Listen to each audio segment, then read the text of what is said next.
Il a passé le cap de Bonne-Espérance hier. Boris Herman est avec nous ce soir pour nous faire partager cette aventure qu'il vit à 100% et aborder également le sauvetage de Kevin Escoffier.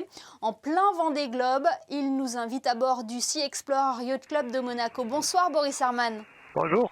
Vous avez participé à l'opération de sauvetage de Kevin Escoffier. J'imagine que cela a été un soulagement quand vous avez appris qu'il était sain et sauf. Oui, c'était un énorme soulagement. On était vraiment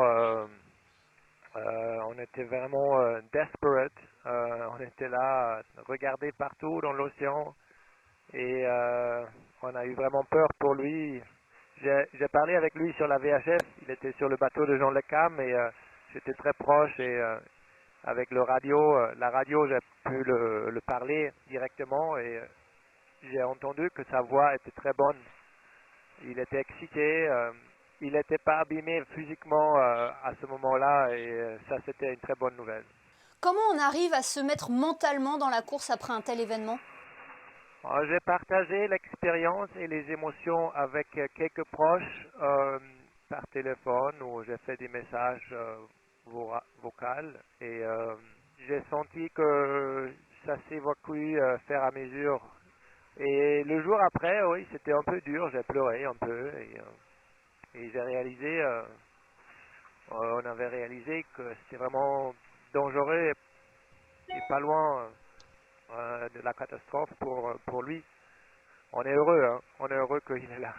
La compétition reprend ses droits, vous êtes plutôt bien placé, mais des conditions météo difficiles vous attendent. Oui, c'est vrai, les conditions sont difficiles et en plus, il me manque une voile actuellement. Je ne peux pas utiliser ma voile d'avant principale, le J2. Il y a un petit problème que je dois résoudre quand il n'y a pas de vent. Mais les prévisions, il y a du vent d'ici jusqu'en Australie pratiquement. Donc j'ai soit une voile un peu trop grande ou trop petite. Donc la voile intermédiaire, elle me manque et ça me pénalise un peu. Mais j'espère de pouvoir quand même garder ma place dans le peloton. Est-ce que le passage dans les mers du Sud va être le passage le plus compliqué de votre aventure ou d'autres zones vont être plus dures à affronter ? Je pense que l'Indien est souvent l'océan le plus difficile.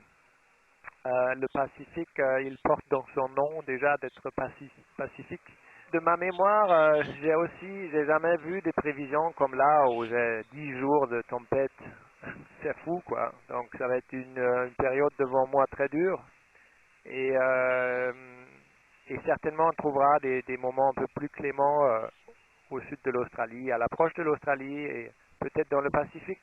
Bien sûr, une dépression forte peut se former dans chaque région et on ne sait jamais, on n'a pas la vision qu'est-ce que va se passer dans le Pacifique, au Cap Horn, à proximité du Cap Horn, mais bon, je pense que statistiquement, là, on aura déjà fait un bon boulot. Après ces 10 jours, si les dieux de mer sont juste avec nous, ils vont nous laisser un peu plus calmes en Pacifique. Vous connaissez la position de vos adversaires ? Comment vous dessinez votre route ? Donc je joue plutôt mon jeu à moi. Je regarde, mais ça m'influence pas énormément peut-être parce que déjà il me manque mon J2, ça change un peu ma route et et voilà, on dessine la route en fonction de nos capacités et nos prévisions de météo qu'on a ici à bord. Et est-ce que les conditions météo actuelles vous permettent de poursuivre vos missions, vos relevés scientifiques, Boris ? Oui, la machine marche sans défaut pour l'instant.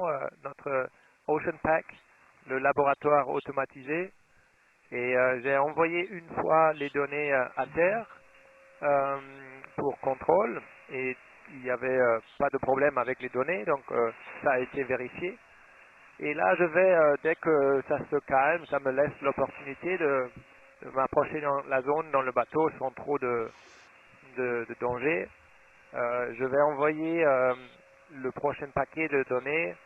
Ça, c'est plus pour vraiment juste une contrôle technique. Les vraies données finales, ils sont bien stockés dans la machine et on va les recruter à l'arrivée. Mais pour l'instant, la machine n'a pas de signe de problème, ce qui est très bien, et j'espère qu'elle tiendra jusqu'au bout. Merci infiniment d'avoir été avec nous ce soir, Boris Herman. Salut à Monaco.